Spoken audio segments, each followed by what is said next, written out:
Frankenstein by Mary Shelley, the Abridged version. Chapter 15. The End of My Experiments. My time in the Orkneys was almost over. I was supposed to meet Henry in just one short week. It had rained almost the entire length of my stay. The gray skies were comforting in a way. My mind was cleared by the cold, wet air. The work had come along and I was almost finished. Finally, as it was time.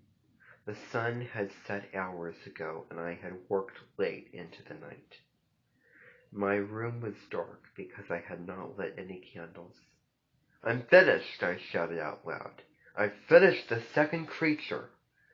The same sense of gloom that I felt after bringing the creature to life returned. I stood and looked at her.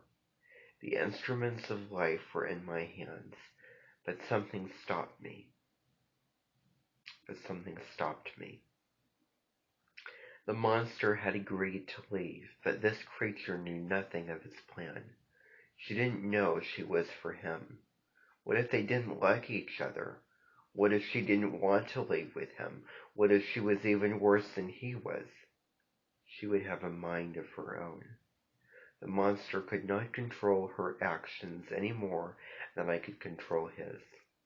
So I thought to myself, "No," I thought to myself, "I cannot bring another one of these beings to life."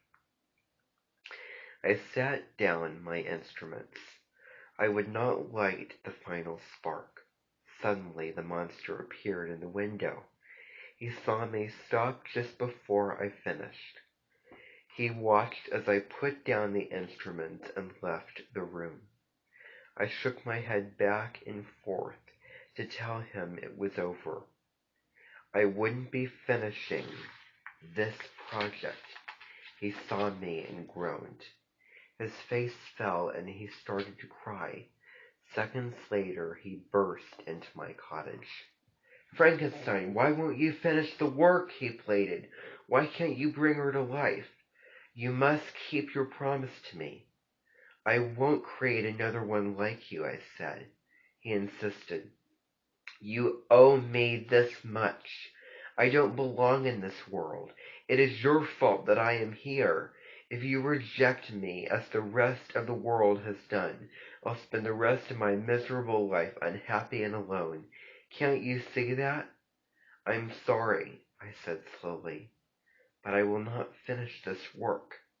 You could no more control this person than I could control you.